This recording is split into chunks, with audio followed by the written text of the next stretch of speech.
Shalom, shalom, shalom, shalom dans nos maisons, shalom de partout où vous nous suivez. Nous sommes très ravis d'être de retour. Pourquoi de retour? La maladie nous a fait défaut et là, nous voilà, nous sommes bien portants.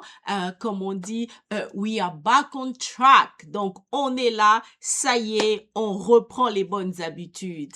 Alors aujourd'hui, je dis merci, hein. Il y a ceux-là qui m'ont écrit pour savoir où est-ce que j'étais passée. En tout cas, merci énormément. Mais toi qui n'étais pas encore abonné, tu vas tomber sur cette vidéo, je t'invite, abonne-toi et appuie sur la cloche de notification afin que tu sois notifié à chaque fois qu'il y aura une nouvelle vidéo.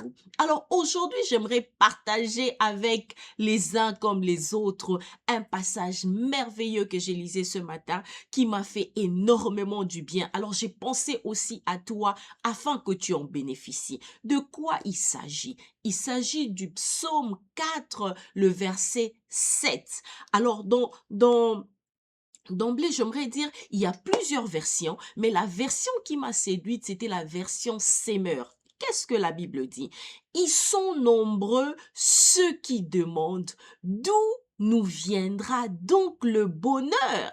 Ô Éternel, porte sur nous un regard favorable, que notre vie en soit illuminée. Alors, le matin, comme toi, comme moi, nous sommes réveillés, nous sommes à la recherche du bonheur. Nous disons qu'aujourd'hui, que le bonheur et la grâce m'accompagnent, que je marche avec eux.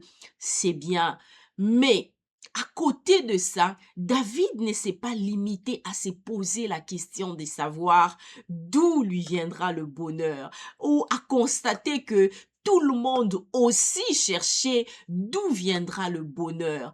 Il a fait une prière. Il a dit, ô Éternel, pose sur moi, pose sur nous un regard favorable, un regard favorable pour dire à Dieu que lorsque ton regard est sur nous, lorsque ton regard favorable est sur nous, nous sommes illuminés, nous devenons lumière, nos vies deviennent lumière, les aspects de nos vies sont éclairés, là où il y avait les questionnements, les réponses s'invitent, là où nos cœurs avaient des questionnements, ils trouvent en lui de chemins tout tracés. Lorsque la lumière de Dieu par son regard favorable, jaillit en nous. Là où il y avait la maladie, la guérison s'installe. Là où il y avait les choses qui traînaient,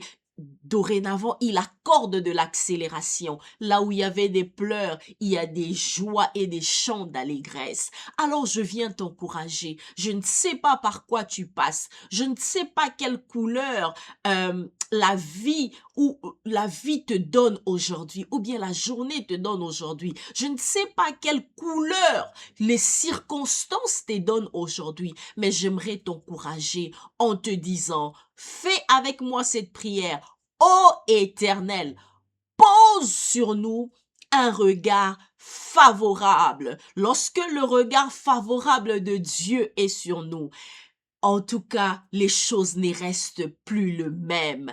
Les oppositions s'échangent en soumission. Les tempêtes se calment pour dire se taisent. Et je me rappelle encore ces jours-là, Jésus dans la barque avec les apôtres. La Bible dit que Jésus était en train de dormir. Simon-Pierre a dit, « Maître, ne t'inquiètes-tu pas de ce que nous périssons? » Je suis étonné que Jésus s'élève. Ah, lorsqu'il se lève, il ne parle même pas à Simon-Pierre. Il intimide, écrit sur la tempête pour dire tais-toi. D'autres commentateurs disent cette manière de dire tais-toi là, c'était comme si tu parlais à un animal, à un chien pour te dire tais-toi. Et la tempête s'est tue. Alors aujourd'hui, j'aimerais te supplier que l'Éternel, ensemble avec moi, prions que l'Éternel fasse lever sur nous, met sur nous, pose sur nous, porte sur nous un regard favorable afin que notre vie en soit illuminée, que la lumière pénètre partout où il y avait les ténèbres, que la lumière pénètre partout où il y avait du retard, que la lumière pénètre partout où la maladie avait rongé et que Christ soit élevé, que les situations changent, que le montagne, oh Dieu, s'aplanisse, que les circonstances de la vie donnent une autre lecture et que mon Dieu vous accompagne. Amen.